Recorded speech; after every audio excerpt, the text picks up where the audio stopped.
Party ఆధ్వర్యంలో నిర్వహిస్తున్నటువంటి ఈ యొక్క సమావేశానికి వచ్చినటువంటి కిసాన్ కాంగ్రెస్ రైతులందరికీ కూడా మా యొక్క నమస్కారాలు తెలియజేస్తున్నాం. ఈ యొక్క సమావేశానికి కిసాన్ కాంగ్రెస్ పార్టీ పార్వతీపురం మన్యం జిల్లా అధ్యక్షులైనటువంటి పోర్ శంకర్రావు అన్ననే అధ్యక్షత వహించవలసిందిగా కోరుతున్నాం. మరి అలాగే పార్వతీపురం నియోజకవర్గంలో అలాగే పార్వతీపురం మన్యం జిల్లాలో కాంగ్రెస్ పార్టీ తరఫున నిర్విరామంగా పోరాటం చేస్తూ పార్టీ కార్యక్రమాలని జయప్రదం చేస్తున్నటువంటి మన పార్టీ ఉపాధ్యక్షుడు చొక్కాపు వెంకటరామరావు గారిని ఆశీర్వదించగా కోరుచున్నాం.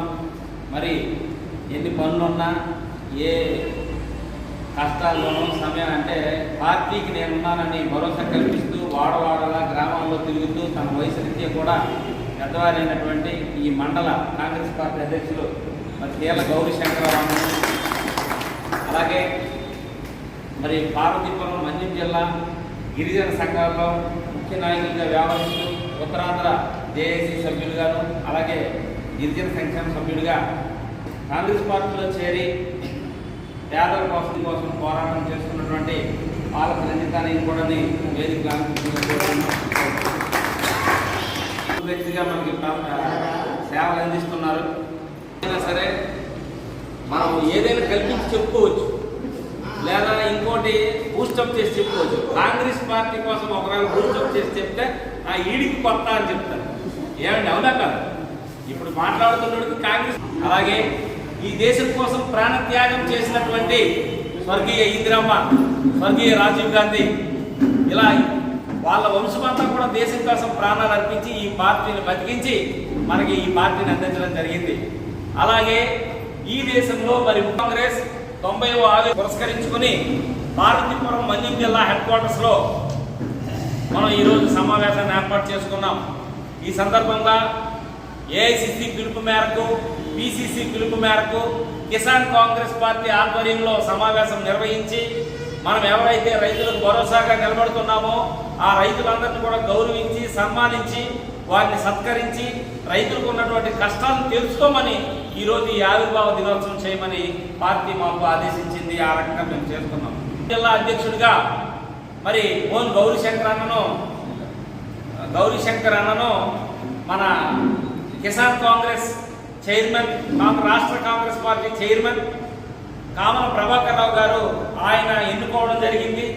ఇక్కడ అందరినీ కూడా పరిశీలించే అనుభవం వెంటనే నేనైతే ఈ పార్వతీపురం నియోజకవర్గ ఇన్ఛార్జిగా, గత ఎన్నికల్లో పోటీ చేసినటువంటి సీనియర్ నాయకుడిగా, అలాగే పార్వతీపురం పాల్గొన్న డివిజన్ హెడ్ క్వార్టర్స్ అనుభవం ఉన్నటువంటి వ్యక్తిగా, అలాగే ఈ పార్వతీపురం మన్యం జిల్లా భౌగోళిక అంశాలు అవగాహన ఉన్నటువంటి ఒక న్యాయవాదిగా, ఇక్కడ ఎస్సీ, ఎస్టీ, బీసీ, మైనారిటీ వర్గాల వారు అనేక కష్టాలకు గురి అవడం, అలాగే పార్వతీపురం మన్యం జిల్లా నూతన జిల్లా కావడం, పేదలు ఏ రకమైనటువంటి సమస్యలు అనుభవిస్తున్నారు, పేదలకు ఏం కావాలి, ప్రజలు ఏ రకమైనటువంటి నాయకులు ఎన్నుకుంటున్నారు, అలాగే ఈ రకమైనటువంటి ఒక సిద్ధాంతాలు కలిగినటువంటి కాంగ్రెస్ పార్టీ జెండాని ఈ నూతన జిల్లాలో ఎగరేసి కాంగ్రెస్ పార్టీ సత్తా చూపించడానికి కాంగ్రెస్తో ప్రయాణం చేద్దామని ఆలోచనతో మేము కాంగ్రెస్ పార్టీలో రావడం జరిగింది. ఈరోజు దేశంలో ఏ విధమైనటువంటి పరిస్థితి దేశం ఎదురు చూస్తుంది. రైతుల యొక్క సమస్యలు, రైతుల యొక్క కష్టాలు, రైతుల యొక్క రుణమాఫీ, రైతులు పడుతున్నటువంటి ప్రతి ఒక్క గాథను తెలుసుకుని ఈ సమావేశాన్ని నిర్వహించాలని, రైతులందరికీ కూడా కాంగ్రెస్ పార్టీ అండదండలుగా ఉంటుందని, అలాగే పార్వతీపురం మన్యం జిల్లాలో రైతుల తరపున పోరాటం చేయడానికి శంకరన్నయ్య గారు ఉంటారు, రాష్ట్రంలో కామన ప్రభాకర్ గారు ఉంటారు. అన్నింటినీ మించి రైతు బిడ్డ, నికాసైనటువంటి రైతు బిడ్డ, రైతుల కష్టాలు ఎదుర్కొన్నటువంటి రైతు బిడ్డ, రైతుల పాలిట మరి కన్నతల్లిగా ఉన్నటువంటి శ్రీమతి వైఎస్ షర్మిలారెడ్డి గారు రైతుల పక్షాన ఉండి పోరాటం చేసి రైతుల హక్కులు సాధిస్తారనే నమ్మకంతో మేమందరం కూడా మీకు హామీ ఇస్తున్నాం. మరి మేడం గారు కూడా మన పార్వతీపురం మన్యం జిల్లాకు తీసుకొచ్చారు. ఆమె కూడా చాలా విషయాలు అడిగారు. ఈ మన్యం జిల్లా యొక్క చిత్రపటాన్ని తెలుసుకున్నారు. ఇక్కడ ఏ కమ్యూనిటీస్ ఎక్కువ ఉన్నాయి, గిరిజనులు ఎంతమంది, హరిజనులు ఎంతమంది, అలాగే బడుగు బలహీన వర్గాల వారు ఎంతమంది, ఇవన్నీ కూడా డేటా సేకరించి మనమందరం కూడా వీరికి ఆసరాగా ఉందామన్నా పార్టీ జెండాను ఎగరవేద్దాం, నాన్నగారి ఆశయాలు నెరవేరుద్దాం, నాన్నగారు చేసినటువంటి ప్రాజెక్ట్ కోసం పోరాటం చేద్దాం, నాన్నగారు చూపించినటువంటి తోటపల్లి ప్రాజెక్ట్ కోసం పోరాటం చేద్దాం, నాన్నగారు చూపించినటువంటి రైతుల్ని వారి ఆశయాల కోసం పనిచేద్దాం, రైతులందరూ కూడా సుభిక్షంగా ఉండాలని ఈ సందర్భంగా మేము నాతో ప్రత్యేకించి మాట్లాడి ఆ బస్సులో నన్ను మీటింగ్ సమావేశానికి తీసుకెళ్ళడం జరిగింది. రైతుల పాలిట ఒక లక్ష్య శుద్ధమైనటువంటి, ఒక త్రికరణమైనటువంటి ఆమె ఒక ఆలోచన ఉన్నటువంటి వ్యక్తిగా ఈ రాష్ట్రానికి మనం అందరం కూడా మహిళా ముఖ్యమంత్రిని అందించాలి. ఈ రోజు ప్రతి ముందుగా కూడా ప్రతి విషయంలో కూడా మహిళ ముందంజలో ఉంది, ఉద్యోగంలో ఉంది, న్యాయ వ్యవస్థలో ఉంది, రాజకీయంలో ఉంది.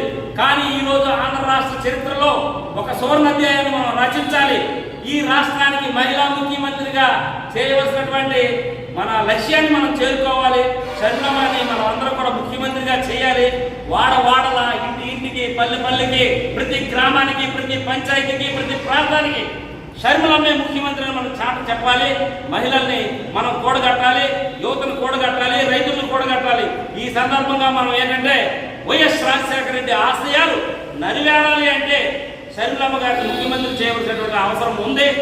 కేవలం మనం ఒకసారి సమపాలన చూసుకున్నట్లయితే రాజశేఖర రెడ్డి గారి టీవీ, రాజశేఖర రెడ్డి గారి హోదా, రాజశేఖర రెడ్డి గారి ఔన్నత్యం, రాజశేఖర రెడ్డి గారి యొక్క నాయకత్వ లక్షణాలు పుష్కలంగా పంచుకున్నటువంటి వ్యక్తి ఎవరైనా ఉన్నారంటే మనం సాక్షాత్తు షర్మిలమ్మ చూస్తే ఆ రాజశేఖర రెడ్డి నడిచి వచ్చినట్లు అనిపిస్తుంది. కాబట్టి ఆ రాజశేఖర రెడ్డి ఇచ్చినటువంటి బిడ్డను మరో రాజశేఖర రెడ్డిలా తయారు చేయాలని ఈ సందర్భంగా తెలియజేస్తూ ఈ సమావేశానికి ఇచ్చేసినటువంటి ప్రతి ఒక్కరికి కూడా పేరు పేరుగా ధన్యవాదాలు తెలియజేస్తున్నాను. అలాగే ఇప్పుడు మన